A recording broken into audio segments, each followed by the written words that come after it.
कि ध्रुव देवी आने के लिए तैयार है, लेकिन उसको ये भी बोलना, you can't afford me, you can't afford me. ठीक है, नाजोगा आदमी इसके लिए राजी भी हो गया।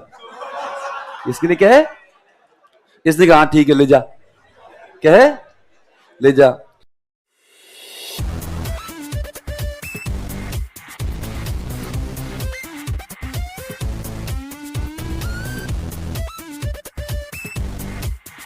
नाजोगा था, क्या था ये, नाजोगा, हाँ बे लखना, कुछ भी कह दो, आपको जितने भी मतलब इस टाइप के शब्द याद है वो ये सब कुछ था। रामगुप्त था, कौन था, रामगुप्त। और लगे बस हिस्ट्री में यही समझ में नहीं आता, एकदम से ऐसे सर्कमस्टांसेस कैसे चेंज हुए कि समुद्रगुप्त इतना ताकतवर व्यक्ति था और सब समुद्रगुप्त की मृत्यु होते ही एकदम से जो है वो इनकी हालत खराब हो गई गुप्त शासकों की। तो ये रामगुप्त तो ऐसा था, बिल्कुल जमूरा था, बिल्कुल क्या था, जमूरा था। क्या सब इसकी पत्नी थी जिसका नाम था ध्रुव देवी, ध्रुव देवी, जिसको ध्रुव ध्रुव स्वामी ने भी कहते हैं।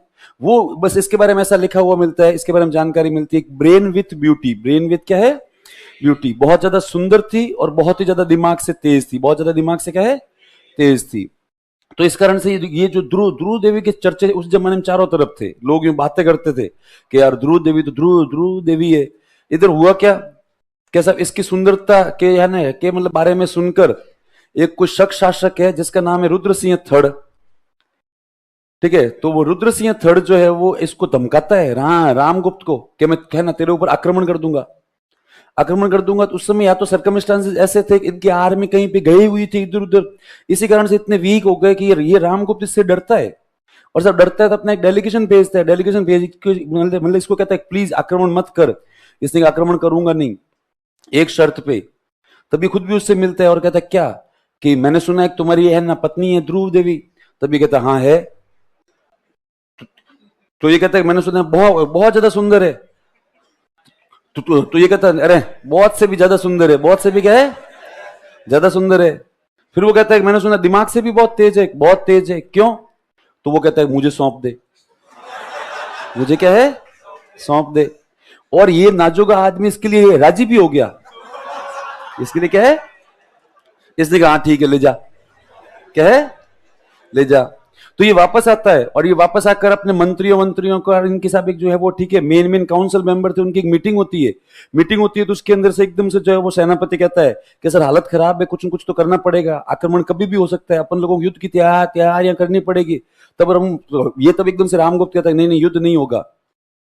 तो वो एकदम से सेनापति कहता है सर क्यों नहीं होगा, है ना दुश्मन सामने बैठा है, दुश्मन क्या है, सामने बैठा है, और वो लगातार धमकियां दे रहा है और वो इस तरीके से रिएक्ट कर रहा है, वो मतलब कभी भी अटैक कर सकता है, इसलिए अपने को अपना डिफेंस और भी ज्यादा अच्छे से तैयार करना चाहिए।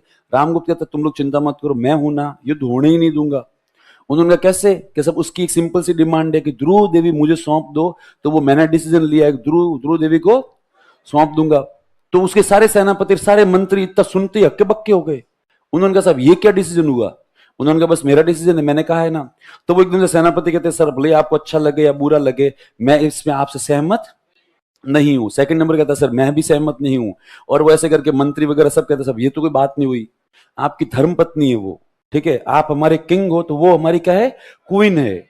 सब उनको सौंपने का मतलब है अपनी है ना कमजोरी दिखाना, इसलिए नहीं युद्ध करेंगे कुछ भी होगा। तब ये रामगुप्त उनको लॉजिक देता है, कहता है मूर्खों जब युद्ध होगा तो हजारों लोग मरेंगे। तो एक सेनापति खड़ा होता है मर जाए क्या ही फर्क पड़ता है, मैं भी मरने के लिए तैयार हूं, लेकिन सेल्फ रेस्पेक्ट डिग्निटी आत्मसम्मान नाम की भी कोई क्या होती है, चीज होती है, ऐसे कैसे दे दे। तो वो कहता है नहीं। तो वो रामगुप्त लास्ट में जो है एकदम से कहता है मेरा विटो पावर है और मैं कहता हूं कि सौंपेंगे मतलब सौंपेंगे। तो वो एक कुछ सेनापति खड़ा होता है और कहता है यदि आपका यदि ऐसा ही मानना है तो मैं आज के बाद में अपने पद से इस्तीफा देता हूं और मुझे ऐसे कायर व्यक्ति के साथ में काम ठीक है करना ही नहीं है, जो युद्ध के खतरे से अपनी खुद की पत्नी को यदि दुश्मन को सौंपने के लिए राजी हो जाए तो सब कल को दुश्मन वापस आएगा और वही दुश्मन आपसे हमारी बहन बेटियों की डिमांड करेगा।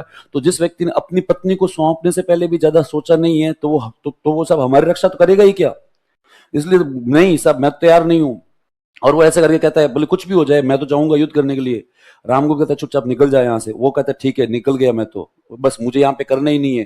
तो वो सारे सारे मंत्री सेनापति वगैरह अपसेट होकर मिलाना चले जाते हैं।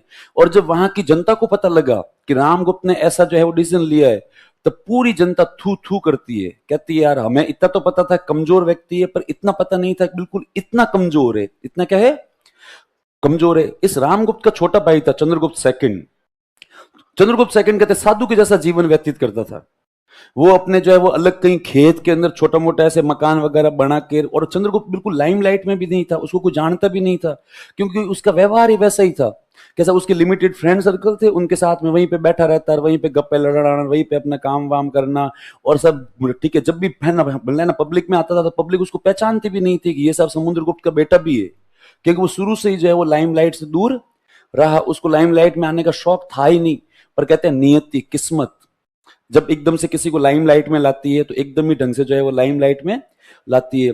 तो वो कहते हैं कि चंद्रगुप्त तो जो है वो नगर से दूर कहीं पर आराम से जीवन व्यतीत करे, और जब एक सैनिक जाता है उसके पास में और वो घोड़े से उतर से एकदम से कहता है चंद्रगुप्त से कि सर वो युद्ध, तब वो चंद्रगुप्त ने कहता हाँ तो मैंने तुम लोगों को बोला है ना कि जब कभी भी युद्ध हो मुझे याद करना, मैं और मेरे दोस्त सारे के सारे आएंगे, जब भी राज्य को हमारी आवश्यकता होगी तब हम आएंगे। पर वो सैनिक कहता सर यही तो दुर्भाग्य है कि इस राज्य को अब आपकी आवश्यकता नहीं है। तो वो कहता क्यों वापस चले गए शक?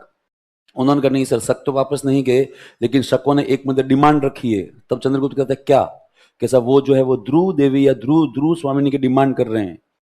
तभी उन्होंने सोची है ना, चंद्रगुप्त को गुस्सा आता है, ये कैसे डिमांड हो गई, अपनी सेना को तैयार तैयार करो। उसने कहा सर उससे भी बुरी है ना बुरी बात है कि जिस निर्लजता से उसने ध्रुव देवी की डिमांड की है, उससे भी ज्यादा निर्लजता से आपका बड़ा भाई उसको सौंपने के लिए क्या हो गया है, तैयार हो गया है।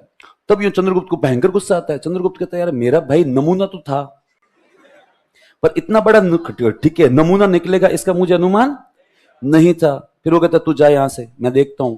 और इसके बाद में चंद्रगुप्त अपने लेवल पर अपने फ्रेंड्स जो भी थे उनको सबको एक्टिव करता है, और कहता है अपने और भी जितने भी फ्रेंड्स हैं उनके पास में अपने घुड़सवार भेजो, और ठीक है सबको बुलाओ सहायता के लिए। और फिर वो खुद जाता है नगर के अंदर पाटलिपुत्र, और वो जाके सीधा मिलता है ध्रुव ध्रुव देवी से। और वो ध्रुव ध्रुव देवी से कहता है आपको कहीं पर भी जाने की आवश्यकता नहीं है, मैं सब मैनेज कर लूंगा। तब वो ध्रुव देवी कहती कैसे मैनेज करोगे, तुम्हारा भाई तैयार है कैसा मुझे सौंपने के लिए। तो फिर वो कहता है इसके लिए एक प्लानिंग है मेरे पास, दुश्मन के पास मैसेज भिजवाओ कि ध्रुव देवी आने के लिए तैयार है, लेकिन उसको ये भी बोलना you can't afford me, you can't afford me. ठीक है, जैसे भी उसने बोला था ना साउथ इंडिया एक्टर है महेश बाबू ने, कैसा बॉलीवुड कांट अफोर्ड मी, बॉलीवुड मुझे अफोर्ड नहीं कर सकता, इसलिए उसको ऐसा यू मैसेज भेजो, उसका ईगो हर्ट करो। तो सर ध्रुव देवी ने मैसेज भिजवाया मैं आने के लिए तैयार हूं, पर क्या तू मुझे अफोर्ड कर पाएगा? तब ये कहते हैं हाँ बिल्कुल अफोर्ड कर पाएंगे। तो कहते हैं ध्रुव देवी बहुत ठाट बाट से रहती है, सुन ले मेरे नखरे, मुझे है ना दूध से स्नान करती हूँ, शहद का लेप करती हूँ, मुझे इतनी इतनी मेरी दासियां हैं, इतनी मेरी सहेलियां हैं, मैं यदि आऊंगी तो पूरी पूरी टीम के साथ में आऊंगी। तेरे को ऐसा लगता है ध्रुव देवी अकेली आएगी? नहीं आएगी, तो पूरी क्या है टीम साथ में आएगी, और हमारे खर्चे सबके बहुत ज्यादा भारी है। तो सब इक्वल ठीक है, ये भी एक्चुअली इसका भाई था रुद्र सिंह भी, ये भी जमुरा ही था, है ना, ठीक है। लखन तो इसमें भी नहीं थे, लखन तो क्या है इसमें भी नहीं थे, और ये राजी हो गया। इन्होंने कहा हाँ अच्छा रुद्र देवी के साथ में उसकी सहेलियां भी आएगी। तो वो इसने कहा हाँ हाँ बिल्कुल मैं मतलब अफोर्ड कर लूंगा, मैं केवल क्या है अफोर्ड कर लूंगा। तब ये मैसेज भिजवाती है वापस कि पर इसके लिए मुझे तैयारियां करने में, मेरा सामान इतना एक्सपेंसिव और इतना महंगा है कि उस सबको कलेक्ट करने पैक करने में टाइम लगेगा, इसलिए मेरे को कुछ टाइम चाहिए, कुछ क्या है टाइम चाहिए, कुछ दिनों बाद में आऊंगी। तो वो शक्षाशा कहता है ठीक है। इधर वो जो चंद्रगुप्त सेकंड जो वो प्लानिंग करता है, प्लानिंग के तहत एक जो है वो दिन ठीक है डिसाइड करता है, उस दिन वो जो एकदम से वो जो पूरे नगर के अंदर मैसेज फैलता है आज ध्रुव देवी अपनी सभी सहेलियों के साथ जो है वो जाएगी। तो सब उसके लिए पालकियां थी, उसके लिए क्या थी पालकियां। और जैसा हर युद्ध में होता है वैसा वैसा सेम यहाँ पे भी कैसा वो जो चंद्रगुप्त सेकंड जाता है ध्रुव देवी को उनकी जब जो भी सहेलियां वगैरह है उन सबको एक किसी जो है वो बड़े हॉल में बिठा के लॉक करके फिर कहता है हम जाएंगे अब। और सब वो खुद ऐसे कपड़े पहन के और वो उसके अंदर पालकियों के अंदर बैठ गए। पालकियों उठाने वाले भी सारे सैनिक थे, सारे क्या थे सैनिक थे, पालकियों के अंदर भी ठीक है सैनिक बैठे थे, प्लस इसके है ना चंद्रगुप्त सेकंड के दोस्त थे, वो इधर उधर झाड़ियों में जगह जगह पे छुपे हुए थे। और वो चंद्रगुप्त सेकंड ने कहा हुआ था कि जैसे ही हम लोग पहुंचे, युद्ध स्टार्ट हो, तुम लोग भी चारों तरफ से अटैक कर देना। पर ये चंद्रगुप्त को लगा कि ये थोड़ा सा मुश्किल होगा, लेकिन ये बहुत ज्यादा इजी गोइंग हो गया। कैसा चंद्रगुप्त ने ऐसा यूं सुना नहीं था, समझा नहीं था, माना नहीं था कि सब इतना ठीक है आसानी से हो जाएगा। क्योंकि जैसे ही पालकियां गई तो वो हजारों की तादाद में पालकियां थी, और सब उनको है ना उठाने वाले सैनिक भी हजार थे, और वो सब लड़ने के लिए तैयार थे कि पता नहीं होगा ही क्या। पर इनको लगा थोड़ा सा मुश्किल होगा, लेकिन बिल्कुल ही मुश्किल नहीं हुआ, बहुत ज्यादा इजी गोइंग हो गया। इजी गोइंग इसलिए हुआ कि सब जैसे ही इसने रुद्र सिंह थड़ ने देखा पालकियां आ रही है और पालकियां बिल्कुल यूं सामने आई, तो ये बावड़े की तरफ भागा। ध्रुव देवी कहाँ है, ध्रुव देवी कहाँ है, उसको देखना है, उसको क्या है देखना है। तो जब उसके लोगों ने कहा थोड़ा धैर्य रख ले, उसने कहा नहीं नहीं, इतना सुना है ध्रुव देवी के बारे में कि इतनी सुंदर है कि क्या बताएं, इसलिए उसको देखना है। और वो उसने जो है वो चंद्रगुप्त का है ना, चंद्रगुप्त का काम बहुत ज्यादा आसान कर दिया इसने, ठीक है। और ये भाग के गया, एकदम से कहा कमल कहाँ है ध्रुव देवी। तो सबसे बड़ी पालकी थी जिसमें चंद्रगुप्त खुद बैठा था कि वो है।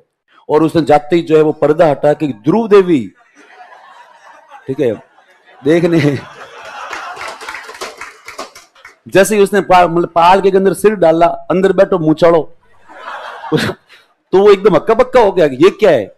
अब इससे पहले कि रुद्र सिंह कुछ करता, वो खंजर लेके ही बैठा था, सीधा एक कट लगा लिया, सीधा क्या है कट लगा दिया, और रुद्र सिंह मर गया। इसलिए कहते हैं ये भी बड़ा जमूरा था। इसलिए जैसे ये मरा तो इसके बाद एकदम से जैसे सब चंद्रगुप्त के है ना, वो चंद्रगुप्त सेकंड के सैनिकों ने अटैक किया तो शकों को जैसे ही पता लगा रुद्र सिंह मर गया, तो वो सैनिक भाग गए। सैनिक क्या है भाग गए। और इसके बाद में जो है वो इसने चंद्रगुप्त की सेना ने, लोगों ने, सबने घेर के शकों को मारा। तो ये अंतिम शक शासक था, इसलिए अपन बाद में पढ़ेंगे चंद्रगुप्त सेकंड की उपाधि थी शकारी, ठीक है, क्या थी है ना शकारी। बस वो है ना सभी शकों का उन्मूलन कर दिया था, भगा के सबको ही मारा। इधर पाटलिपुत्र के अंदर बहुत ज्यादा दुख था, अफसोस था पूरी जनता को, सबको ही लगे यार कैसा आदमी, अपनी पत्नी को भेज दिया। जितने में एकदम से एक कोई घुड़सवार आता है और कहता है एक है ना खुशखबरी है, तो वो कहती जनता कहती कैसी खुशखबरी, ये खुशखबरी ये है कि ध्रुव देवी कहीं पर गई नहीं है, ध्रुव देवी यही है। तो फिर कौन गया, लोगों ने कहा हमने देखा है पालकियां जाती हुई। तो कहा पालकी हम सभी सैनिक थे, सैनिकों का नेतृत्व कर रहा था चंद्रगुप्त सेकंड। तो कहते बहुत सारी पब्लिक ऐसी थी जो तो जानती भी नहीं थी उन्होंने कौन है चंद्रगुप्त सेकंड, कि चंद्रगुप्त सेकंड रामगुप्त का छोटा भाई है। तब एकदम से जो है वो नगर के अंदर उत्साह का माहौल होता है, और सब जब है ना चंद्रगुप्त सेकंड सबको मार के अपने सैनिकों सहित वापस आता है, तो लोग उसका भव्य तरीके से वेलकम करते हैं। भव्य तरीके से क्या है वेलकम करते हैं, और फिर उसके यूं जयकारे लगाते हैं, और उसको यूं उठा के लेके जाते हैं इधर से उधर। और इतना सब कुछ होने के बाद में तो रामगुप्त इस बात से नाराज हो गया, और वो ऐसा करके चंद्रगुप्त कहता है चलो चलो ठीक है बहुत हो गया फेस्टिवल, अब मैं जाता हूं। और वो जाता है महल के अंदर, वहां पर सेनापति मंत्री वगैरह खड़े ही थे, और वो वहां पे जैसे ही जाता है रामगुप्त एकदम से उससे कहता है तेरी हिम्मत कैसे हो गई मुझसे बिना पूछे ऐसा करने की। चंद्रगुप्त ने कहा इसमें हिम्मत वाली कौन सी बात है, तूने तो काम ही ऐसा किया था, पूरे बहन ठीक है परिवार का नाम जो है वो डूबा रहा था, और तू मुझसे इस तरीके से कैसे बात कर रहा है, बड़ा भाई है तो अपनी जगह पे, बड़ा भाई क्या है अपनी जगह पे। तो वो कहता है नहीं मैं हूं सम्राट आखिर। तब चंद्रगुप्त सेकंड को लगता है कि लगे हाथ मौका आया हुआ ही है, लगे हाथ क्या है मौका आया हुआ है। उसने कहा तू सम्राट था, अब अगला सम्राट मैं हूं करके तलवार निकाली और रामगुप्त को भी मार दिया। और फिर खुद ने जो है ध्रुव देवी से विवाह कर लिया, खुद ने ध्रुव देवी से क्या है विवाह कर लिया, और खुद बन गया सम्राट। और फिर ये मन ही मन जो है वो इसको थैंक यू बोलता है, इसको क्या बोलता है थैंक यू, कि भाई सर्कमस्टांसेस इसने ऐसे किए कि ये सब कुछ घटित हुआ, ये सब कुछ क्या है घटित